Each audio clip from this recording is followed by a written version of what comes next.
Rire de l'état d'avancement de la mise en œuvre de la TNT au Sénégal. Une visite très satisfaisante selon ces parlementaires. La TNT est une fierté nationale. Évidemment, nous sommes ravis de constater que ce sont des Sénégalaises et des Sénégalais qui font ce travail. Il n'y a pas d'expatriés, des jeunes Sénégalais et je pense que c'est un grand plaisir de le voir et c'est rassurant. On dit qu'on n'est pas rentré dans l'histoire, hein, mais enfin tout cela, je crois que ce n'est pas vrai, on le démontre tous les jours. Et c'était vraiment le premier constat qu'on a fait. Ensuite, c'est un projet qui est difficile et qui n'est pas simple. Il faudrait que tous les Sénégalais puissent partout, sur le territoire national, avoir le même signal et gratuitement pour les télévisions sénégalaises. Au nom du président Babacar Touré, qui avait en charge cette mission-là, avec le comptant, en son nom, je me dois de remercier les honorables députés d'avoir bien voulu se déplacer pour venir voir un projet qui appartient au peuple en réalité. Je dois aussi me féliciter de savoir qu'une société bien sénégalaise, qu'une entreprise sénégalaise comme Excaf Télécom a pu faire un tel travail, un travail énorme, un travail de qualité. Cette technologie, une fois mise en œuvre, va permettre l'ensemble des citoyens sénégalais, là où ils sont, que ce soit de Dakar jusqu'à Fongolandi, de recevoir l'ensemble des chaînes de télévision nationale avec la même qualité d'image et la même qualité de son. Vous voyez déjà qu'un député du peuple qui vient visiter une technologie qui va venir satisfaire son peuple dans la réduction de cette fracture télévisuelle est déjà un pas extraordinaire.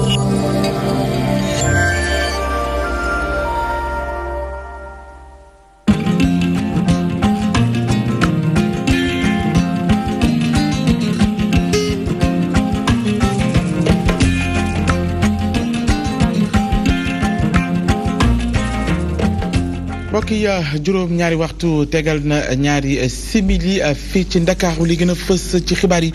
naqar ngir fàttaliku ñaar ci ay ndongo ak yeneen ñi mel Fatou Balla Gueye ci atum 2001 Mamadou Diop ci atum 2011 ginnaaw ñaan la ñenn ci ndongo yi sàkku justice ñu leeral lu waral ñu fàtt leen kii di bàyyi Mamadou Diop moom la mu wax mooy ni delloo leen lépp ci suñu borom ndax xam na la xew donte leeral ñu ko daañu jukki lu di mel ci xibaar yi dana ci bokkit professeur Amsatou Sow Sidibé jox loxo Idrissa Seck ne tànneef googe la ko waral indi na ci ay lay naka noonu weddi xibaar boobee ñu doon wax ni njiitum xew mi di président Macky Sall na doon a jàppale ci élection yu dëgmal daañ ci ànd ak suñu ndaw ñu teewaloon ci ba muy jàkkaarloo ko tas ko di xibaar yi dana ca bokkit bés boo xamante ni daañu yeewu duñu am mburu bu ñu ndekkee ña yëngatu ci wàllu boulanger ko xamle ne la ñuy sàkku ay bés a ngi nii ñu yëkkati seen kàddu di ko sàkku ci nguur gi ba léegi jote wuñ ca ne daañu amal ay yëngu-yëngu te it mu jëntal ba bu fekkee ni kilifa yi taxawuñ ci indi ci ay saafara ci loolee lañ jëm mooy ni askan wi daañu xëy duñu gis mburu njiital fédération bi moo ko xam ne ni ki tey seen jàkkaarloog taskatu xibaar yi daañu ci ànd ak suñu ndaw yi ñu fa teewaloon waaye it leneen muy askan wa dëkkee ca Parcelles Assainies njoxtu ni boo moytul ñàkkum ndox moomee ñu rumbandaat ci réew mi sonal na leen lool bëgg kilifa yi taxaw ci indi ci ak jàppandal ne seen quartier boobee bokk na ci quartier yu njëkk a samp ci Sénégal waaye mu mel ni ci Ndakaaru dañu leen fulaalul ci wàllu wëni mel ginnaaw ba waa SDE doon yëglu ni ay paan la ñu amee ca usine Kër Momar Sarr daan ci ànd ak Chantal Badji ci ay leeral ponk yaa ngoog mbokk yi bu ngeen ñu toppee ñu dikk ak yéen ci faram-fàcce gi.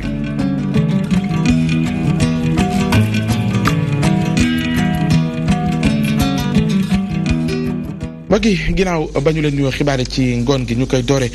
ak it Balla Gueye daan woon ci atum 2001 ginnaaw ba ndongo yi doon sàkkoo jote ci seen bourse ni ki tey yemook ñaar fukki wala boo ko fanweeri fan ak benn ci weeru janvier ñu koy fàttaliku fukki at ak juróom-ñett ci ay ñaan waaye it bëgg ñu leeral yëf yi ndax jàpp na ni ba léegi leeraa nga amu ca waaye it la mu leen jàngal ak yeneen ci ay activités yu ñu ci amal fësal nañ ko ñoom ndongo yi ni ki tey mu ngi amee woon ci kanamu suñu ndaw di Philomentine. ñu sol ay t-shirt yu ñu def nataalu Balla Gueye fukki at ak juróom-ñett ba tey étudiant yu université Cheikh Anta Diop bu Ndakaaru di wéy di fàttaliku rek 31 janvier 2001 ci bés boobule la police faatoon seen naataango bile gannaaw bañ doon ñaxtu ci lu ñeel seen nekkin ci université ba. liñ ci gën a yitteel tey mooy ñaan d'abord ñaan pour suñ benn camarade boo xam ne dañ ko buumoon 2001 mu doon xeexal étudiants yi. ñaareelu mbir bi également mooy naqar parce que ci biir ñaan googu naqar moo ñu habité depuis 2001 ñun loolu daf ñu marqué ba nga xam ne bis bi dafa nekk bis bu rëy si ñu parce que moom moo tax ñu wàññi suñu prix ticket restaurant à l'époque de 150 francs bi Balla wàccee liggéey ci lañ jël ñu def accès libre à tous les étudiants aux œuvres universitaires après moom ci lañ constaté ne généralisation des bourses amoon na kon à travers Balla am nañ lu bëri tey nous nous inclinons devant sa mémoire. bésu ñaan wante tamit ñu nar cee amal yeneen i activité ci journée bi activité bi ñuy njëkk a amal mooy d'abord danañ génne camarades yëpp ci amphi ne journée noire lañ ko décrété ñaareel bi yëpp mooy li ngeen ñu fekk ñuy def muy récital de Coran def prière suñu paree ci prière bi dinañ amal ay discussions entre nous mais danañ waaxu aussi dem ba kër défunt bi Tivaouane. bés bi lee daal dinañ koy jagleel tamit ñii di Bassirou Faye ak Fallou Sène ndaxte ni ñu faatee woon Balla Gaye rek la ñu leen faatee. évolution dossier bi ku nekk xam na li ci xew ba mu amee ba léegi dañuy naan jàpp nañ diw bu ñu demee ba jëmi jamono ñu ne bàyyi nañ kooku du moom ñu jëlaat keneen des fois ñu dem ba teer dossier bi ba 18 ans tey et je pense que même action boobu moom moo amoon ci Bassirou Faye ba dernière minute la ñu doog a jamono yi yàggul dara jël kenn denc ko ne moom la ñu tëj 20 ans ak yu demee noonu. tey Serigne Fallou Sène moo gën a doy waar parce que ba léegi ba fii ñu wax ak yéen amul kenn ku ñu interpellé won ñu ne diw interpellé nañ ko. étudiants yi la bëgg ba tey rek yoon def liggéeyam ci dossier yi la wante tamit ñu ngi sàkku police daal di dakkal ñaawteef yu nu mel ci seen kaw. ginnaaw Balla Gaye keneen ku ñu fàttaliku ni ki tey ñu fàttoon ko ci atum 2011 ginnaaw jafe-jafe yu amoon ca place de la nation di Mamadou Diop ñi nga xam te ne waa M23 jàpp ni lañ ca war a mën a am ak jàngat ci élection yu dëgmal bokk na ca yee ndaw ñi ñu fexe ba ci élection yu dëgmal ñu bañ a wuyu ji képp ku leen di woo ci wàllu fitna te ñu xam seen bopp ca geneen wàll gi ginnaaw bañ ko ñaanalee jàpp ni war nañoo ñaawlu taxawaayu ñenn ci kilifa yëngu ci wàllu politique yi ñu jàpp ni dañoo génne seen loxo ci xeex bi loolee it bokk na ci lu ñaawlu di waa M23 ñu ànd ceeg leeral suñu ndaw di Safiatou Koli. juróom-ñaari at déjà c'est long mais comme ni ma ko waxee ci tubaab ni ma ko waxee woon peut-être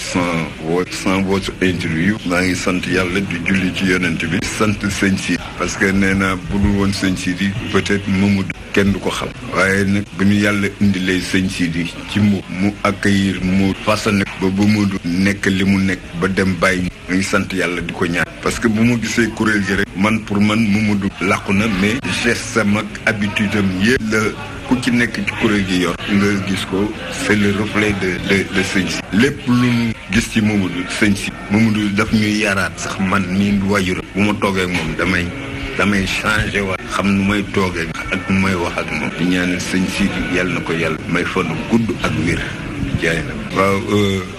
affaire verdict tribunal moom dama ni dootuma ci wax damay bàyyi lépp ci loxo yàlla xam na lépp nu mu dem umpul kenn.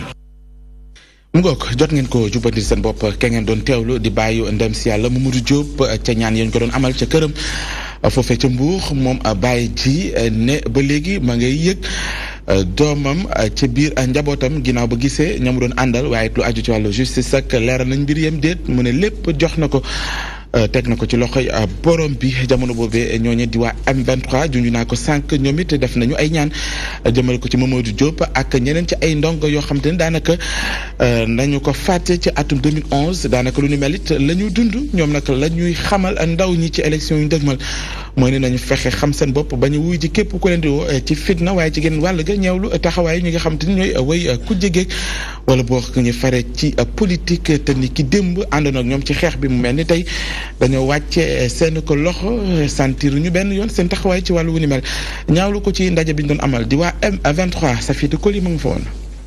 juróom-ñaari at gannaaw bu Mamadou Diop génnee àdduna ci ab manifestation mouvement M23 di xamle ni rek politiciens yi dañoo raxas seen loxo ci boobule mbir te loolu nag ñu koy naxarlu bu baax. ñi nekkoon ci opposition bi doon def violence avant 2012 ak ñi nekkoon ci nguur gi doon def violence avant 2012 doon ay politiciens fàtte nañ Mamadou Diop fàtte nañ ñi leen doon xeexal. deuxième alternance bi mu amee 25 mars 2012 ca suba ga la politiciens yi daane fàtte ndaw ñi nga xam ne nii ñoo doon xeex ba wàcc ci ndaw ñi nga xam ne ñoo doon xeex ba gaañu ci ndaw ñi nga xam ne ñoo doon xeex ba ñu tëj leen kaso. ñoom nag ñu ngi wéy di ñaan yoon def li ko war ci kaawu Mamadou Diop ak képp ki nga xamante ni faatu na ci ab manifestation. bu dee justice bi daal mooy maanaam boo dee ñu jox la 10 millions boo gaañoo ñu jox la 9 millions ñun ànduñ ci loolu dédommagement baax na waaye ñun dama ne nit bu dee ci réew la ko rey dañ ko war a gëstu ba xam ko ka ko rey ak képp ku am responsabilité ci la ko rey ñu àtte la fa mbaxana nekk benn. ci jamono bu ñu toll nii jege lool ak élection boobule mouvement di ñaaxaat ndaw yi ñu xam lu ñuy def bañ a rek dugg ci fitna. il faut askan bi muy ndaw ñi ak jigéen ñi ñoom ñu xam ne politiciens yi seen i agenda lañ yor di nga woote xeex nga gëm ko ñu ñëw fekk si la ci nga yaakaar ne dañoo gëm xeex bi nga gëm fekk gëmuñu ko seen agenda lañ gëm. ñu ne ndaw ñi nañu moytu nañu bàyyi xel politiciens yi bu ñu leen dugal ci lu dul yoon bu ñu leen dugal ci lu dul luy jur jàmm. M23 di delloo ci xelu président de la République ci lu waral ba Mamadou Diop génn àdduna ñoom nag jàpp neen ni boobule faatu bu Mamadou Diop waruta neen wala sax ñu fàtte ko. Safiatou Koli ñu wax ci élection présidentielle yi ñu waajal njiital kaax leneen di professeur Amsatou Sow Sidibé kamu tànn ci yooyu élection di Idriss Seck indi ay lay ci lu waral tànneef googe jàpp ni cër gëmu jox jigéen bokk na ca ponk yu waral mu tànn ko naka noonu di weddi xibaar boobee ñu jibal yàggul dara daanaka démb ak tey ne moom professeur Amsatou Sow Sidibé dem na ci coalition Benno Bokk Yaakaar ne weddi wul ni am na ñenn ñu ñëw doon ko convaincre ngir mu fekk ji président Macky Sall ak ñeneen ñu ni mel doon leeral ya mu indi ci ndaje ba mu doon amal ak taskatu xibaar yi suñu ndaw di Maimouna Niane ma nga fa woon. kàddoom bu njëkk professeur Amsatou Sow Sidibé di weddi xibaar yu ñu wax ni moom dafa dem ci pouvoir bi nga xam ne ni ki tey jii kon journal Le Quotidien bind na ko. ko yeewoo tey lii ñu wax fii nee nañu dama dem Benno Bokk Yaakaar du lu am xawma nag fan la jóge information yi fuñ ko taataanee ba bind ko ci quotidien ba revue de presse di ko wax ba ñëpp di ci waxtaan du lu am gannaaw ay waxtaan yu nga xam ne base politique bi amal nañ ko car leneen tànn ci présidentielle bu 2019 candidat bi di Idrissa Seck la waral boobule tànneef sax bëri na. ma bëgg wax nag ci aussi li tax ñu sawar ci jàppale candidat Idrissa Seck mooy solo gi mu wane ni jox na ko jigéen ci biir askan wi jigéen ci njariñam ci askan wi jigéen ci dugal loxoom ci askan wi ñu koy wax leadership féminin. man bokk yaakaar tey ci mbirum jigéen yi ak fa ñu war a yegg dafa am lu nekk lu am solo surtout bi ñu xamee fi ñu jóge lan la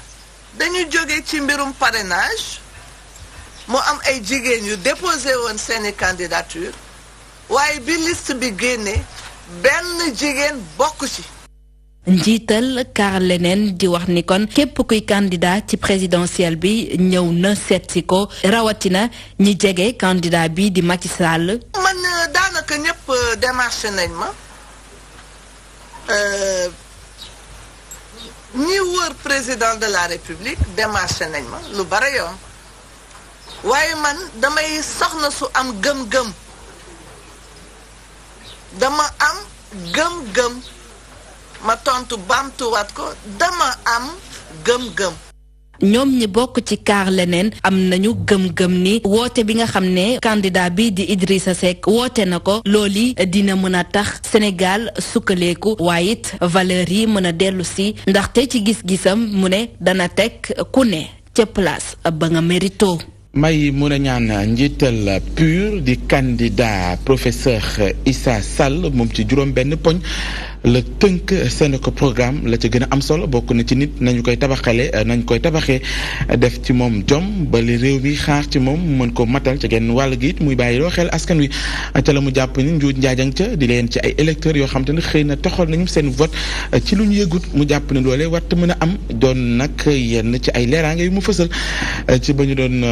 leeral taxawaay bi ñu nar am ci élection yu dëgmal suñu ndaw di Aïda Mbène Niass ma nga fa woon. candidat bi di El Hadji Issa Sall moom nag fësal na lii di pur sangam ci présidentielle 2019 yi ñu dëgmal mu doon nag ab programme boo xamante ni nag mu ngi ko tënk ci juróom-benn axe mu jëmale ko ci li nga xamante ni moo mën a sukkali nekkinu nit ñi. pàcc bu njëkk mi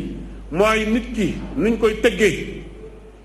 benn pàcc bi mooy nan la ñuy fexe ba mu am jom nan la ñuy fexe ba suñu aada suñu cosaan. la ca gën ñu garder ko benn bi nit ki warta nekk buur di bummi leader pur bile di xamle ni nag biir gouvernement bi mu fas yéene rek taxawal fas yéene wu faa amal ay ministre yu amul liggéey bu ñu def texte yi di xamle ni duñu sax dépassé 20. waaw dëgg la daañu wut ay jëwriñ lim ba ñu tànn nag mooy 20 jot na ñoo am fukk ak juróom-ñett ñooñu war a léegul nag ñaari des amaguñ ko nag. waaye ma yaakaar ne daañu ko romb. ginnaaw lu ni mel nag El Hadji Issa Sall moom mi ngi xam le ni nag ay njuuj njaaj mën nañ ko nemmeeku ci élection yi ñu dëgmal mu ñu sukkandikoo ci yenn jëf yi. alors quand on déplace des électeurs. waaw naka ngay toxalee ay wooteekat te joxuñ la ci ndigal rax ci dolli nga indi coppar ñi ci kayit yi ñuy wootee maanaam fichier électoral bi bu jëlee ko ci 600 lu tof aslëf yóbbu ko ci ba ci 900 lu tof aslëf loolu xel day tey ma ne bu ñu soppal ñi yi yëpp ma ne nag bu ñu ko déposé xam ne kon lan mooy sàcc de vote voilà mais ça c'est de la fraude. kon nag njiital PUR fësal na bëgg-bëggam ne lépp lu jëm ci wàllub ger dana taxaw xeex ko ba mu deñ ci dëkk bi waaye ginnaaw loolu itam dana fexe ba ñu nemmeeku sukkaliku ci wàllum financement yoo xamante ni dina mën a indi ay yoonu yokkute. ñeneen ñu dëxëñ lay seen bëgg-bëgg ci ab maanaam mënees nañ ko jàppee seen plateforme fas yéene ko jébbal juróomi candidat yi nga xamante ni ñu ngi jongante ngir jote ci réew mi ginnaaw bañ ca jotee. ñu fexe jëmmal loole waral ba ñu sàkk ci ñoom ab engagement ki teewal président Macky Sall dalal leen ni ki démb di Aminata Touré doog ni lépp loo xam te ne aju na ci lay seen càkkutéef am na leen lu ci nguur gi def ci gis-gisam danañ ko gën a dëgëral bu fekkee ni yàlla def na ni ci élection yu dëgmal kooke muy jàppale di président Macky Sall joxaat nañ ko réew mi daañu taxaw temm ngir nañ ko dëgërale ni ki démb loolee moo sabab ndaje bi ñu te amaloon suñu ndaw di Awa Ba ma nga fa woon. naaw gi mu xaatimee déclaration d'engagement bi jëm ci taxaw wëylaago yi ki nga xamante ne moo fi nekkoon jëwriñ gu njëkk di Aminata Touré nara rek ànd ak ñoom jaarale ko ci carte d'égalité des chances waaye tamit taxawal fi yeneen i projet li nga xam ne nag moo ñu indi woon mooy signer li ñu tuddee engagement maanaam incha allah bu sunu candidat de la république bu ko yàlla falaatee jaarale ko ci wotu sénégalais yi li nga xam ne lii fas yéene na koo def donc dafa gëm ne mën ngaa am handicap waaye doon ko xarañ réew mi mën a maanaam bénéficier ci li nga mën. mu ne bëgg naa vraiment li ñu naan discrimination maanaam xaajale bi nga xam ne amoon nañu ko te politique yu bëri waaye laago yi daawuñ ci gis seen bopp mu ne loolu dama ko bëgg a dakkal indi lu ñu naan carte d'égalité des chances. ci lu ñeel loolu nag kuréel gi ëmb wëylaago yi di rafetlu bu baax a baax ñëwam bi waaye tamit di am yaakaar ni engagement yi njiitu réew mi jël dina ko motal. ñun am nañ ci mbégte trop parce que loolu lañ ci jublu woon dañu bëggoon tey bi ñu defee document d'engagement bi képp ku nekk candidat nga ñëw signé ko wax ne man kat fas naa yéene wëylaago yi bu ma jëlee réew mi li may def ma boole leen ci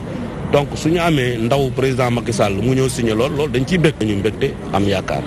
daanaka sax dinañ fexe ba wëylaago yi mën a dem wote ci jàmm ci élection yi ñu jëm. waxtaane nañ aussi fexe ba ci élection yi personnes yi nga xam ne am nañu handicap mën cee gis seen bopp bu ñuy wote ji aussi ñu yombal leen ko ci yoon yi bureau de vote yi bañ a doon foo xam ne fu kawe la ba duñ ca agsi yooyu yëpp it dafa di xalaat yu rafet yoo xam ne bi gouvernement bi xam naa dina ci jël ay matuwaay. kuréel gi ëmb wëylaago yi nekk fii ci Sénégal bëgg nag ñu bàyyi leen xel bu baax a baax waaye tamit ñaax leen ci élection yi ñu jëm. Awa Ba kii di Bakary Domingo Mané bokk ci CORED di sàkku ci waa SYNPICS ñu fexe taxaw temm ngir ñu leeral ana lan moo waral ministre bi ñu dénk wàllu kaaraange bi réew mi daal di dakkal gilet yooyu nga xamante ni ñii di waa ambassade bu États-Unis ñoo ko bëggoon jébbal taskatu xibaar ngir ñu waajal seen bopp ci élection yu ñu dëkkmal ak it lay yéen ci indi ndaka noonu it Ousmane Sène bu war ko moom jàpp ni wàllu drapeau bañ ciy tudd ak it yeneen xeetu lay yéen ci indi taxaw te it ministère de l'intérieur dafa salfaañe leen ci lu aju ci wàllu règlement yi mu indi ci ay lay yu yaatu ca taxawaay boobee ak it coow la mu jur ni ki démb ci réew mi ñu ànd ci suñu ndaw di Ramatoulaye Diouf. fi mu toll nii nag gisaguñu benn lënc ci diggante Sénégal ak waa États-Unis ba tax ñu war a mën a tere jox ñii di journalistes yi gilet yi nga xamante ne Amérique daal na leen koy jagleel. dama yaakaar ne xëy na gilet bi drapeau bi wala mandarga Amérique niñ ko ci defee xëy na moom lañ war a soppi pour que mu mun a jàll nit yi concentré wu sur le fait que ñii ay journalistes lañ plutôt que ñu concentré sur le fait que kii drapeau américain la xam nga déjà situation électorale bi xaw na compliqué tuuti soo ci boole yu mel noonu nga xam ne nit ñi dinañ interpréter Amérique nangam dugg fi génn fi day gën a jaxase je crois que loolu rek la. njiitu kuréel gi saytu lépp lu jëm ci wàllum éthique ak déontologie ci média yi nag moom it mu ngi xamle ne xamul lan moo tax gouvernement bi daal di ragal joxe yooyee gilet. Bakary Domingo Mané. duggulet gilet yi disons journaliste am ko 2007 présidentielle bi Diatou Cissé Badiane mu nekkoon secrétaire général du SYNPICS dafa amoon ay ñaar bailleurs. D'un côté, l'Agence canadienne du développement, et de l'autre, vous avez, n'est-ce pas, l'ambassade des États-Unis. Nous avons dougal sen kopor, dañu am ay gilet yi bare. Dafa amone tampon ambassade États-Unis, si gilet bi. Rasti doli, Agence canadienne de développement, ñom tamit dañu amone voilà, tampon si gilet bi. Donc musul yak dara. Lolu yépp wante nag am na ay teq-teq yu ñu nemmeeku ci bile mbir loolee tax sax syndicat bi nga xamante ni moo ëmb ñii di journaliste yi war see jóg. gilet boo ko jox nit journaliste dafa am lu ko lal d'abord mooy campagne de sensibilisation campagne boobu kenn defu ko xaw ma lu tax et puis xaw ma lu tax tamit benn école de formation mooy chargé distribuer n'est-ce pas à gilet yooyu. Bamba Kassé mooy nouveau secrétaire général du SYNPICS xam naa xarañam xam naa engagement et xam naa engagement tamit membre du bureau bi wóor na ma ni dañuy régler question bi. ba tax na bu ñu sukkandikoo ci directeur général bu centre de recherche ouest africain moom nag mi ngi xamle ne ñii di américain yi ndimbal bu ñuy mën a joxe ak fu mu mënta nekk dañuy bëgg di ci def lii di seen nataalu réew. Ramatoulaye Diouf ci Sénégal boo moytu daañu xëy benn bis bëgg a am lu ñu ndekkee jëm ci mburu te duñ ko gis fédération bi ëmb boulanger yi nekk ci réewum Sénégal ñoo ko xamle ni ay weer a ngi ni ñu yëglu ca lay seen càkkuteef daal di koy teg ci kanam nguur gi ba léegi daanaka fullaalu leen ci faalewu leen ci loole doon lu leen mitti ñu jàpp ni nag ay plan d'action daañu ko amal wër fépp ci région bi ngir fësal wala boog gox-goxaati ci réew mi fësal seen taxawaay boobee waaye te yeneen yu ñu jukki jëm na ci la leen soxal ci yenn sañ-sañ lañ leen may ngir ñu xool yeneen xeetu format wu mbur yu ñu mën a jagleel ñi nga xam ne ñu askanu Sénégal loolu yëpp dikk nañ ci hygiène bekk cet bi ci seen liggéey ak yeneen yu ñu lu leen gàllankoor ñu fësal ko ci kanam suñu ndaw di Adama bi tey. mu yàgg lool ñuy fësal seeni jafe-jafe te kenn faalewu leen ñoom boulanger yi jàpp rek ni état bi da leen a considéré wul. dañoo toog boobu ba léegi di wax di expliquer kenn faalewuñu mais ñoom dañoo jàpp ni. tekkiwuñu dara si dëkk bi on ne représente absolument rien.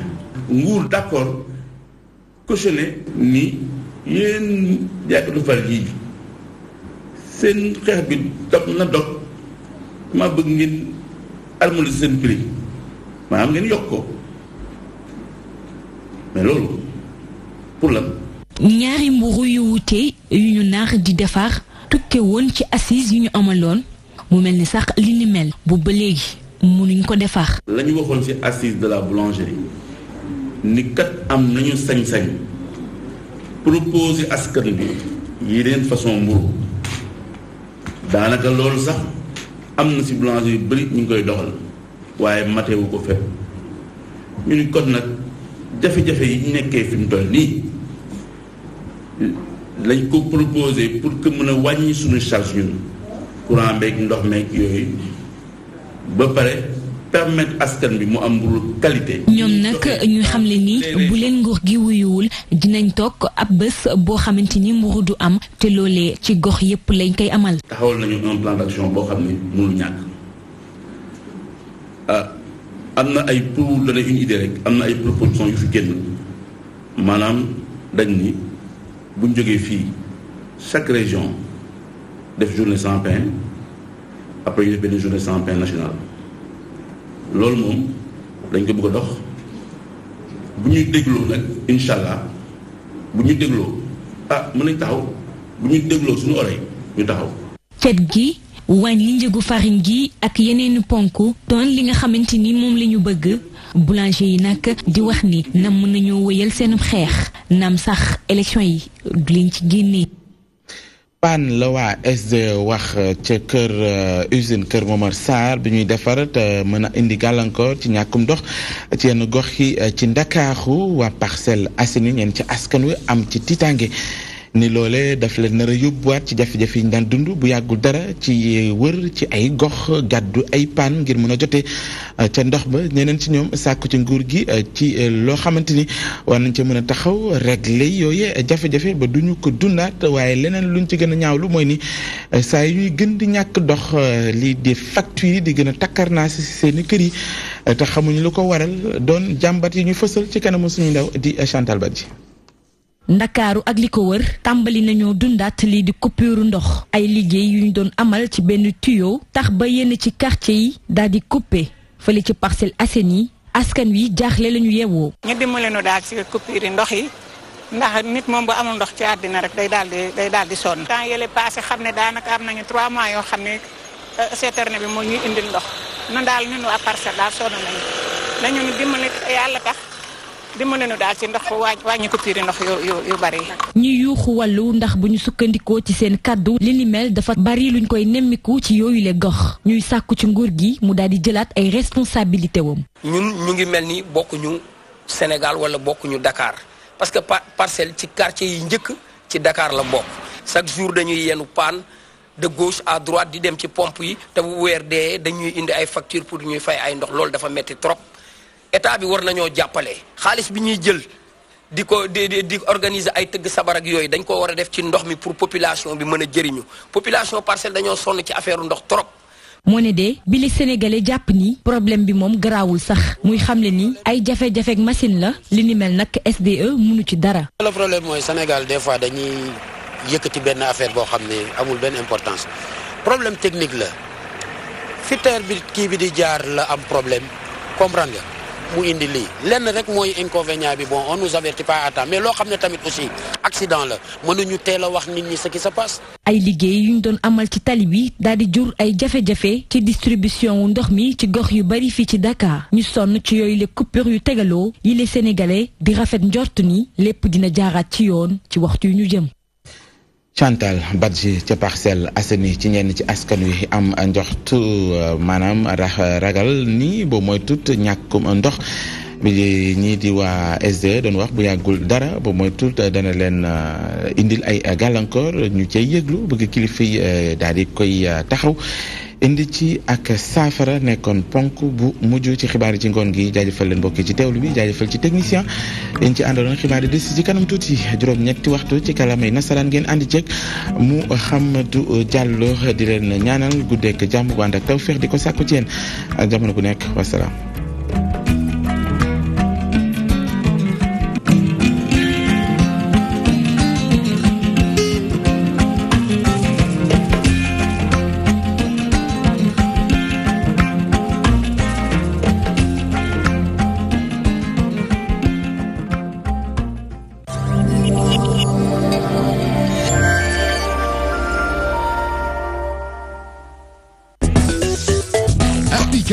DTV, la magie de la télé vous suit partout dans le monde avec son nouveau service disponible sur les supports Windows, iOS, iPhone, Android et tablettes.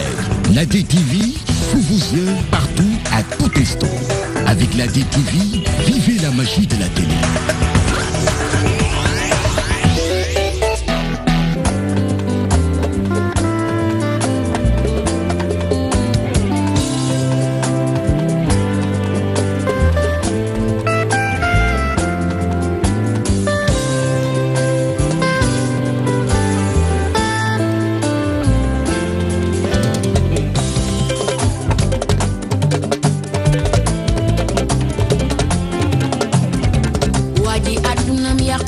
soxna si doomam sànku na jëf ji lee dafa ñaaw ndaw si sëy yamba yam na fa njaboot gi tasaaroo jëf ji lee dafa ñaaw lay man mi de waaru naa jamono fi mu toll nii ak jëf yu ñaaw yi ñu fi faral di gis xanaa dañoo fàtte bésu fenti diine ñëw dañoo muur xelam ba tàggale ko sagoom jëf ji lee dafa ñaaw yàqal nañ ko liggéeyam ba tasaari njabootam jëf ji lee dafa ñaaw toroxal ko ci nawlem ba génne ko ci biir këram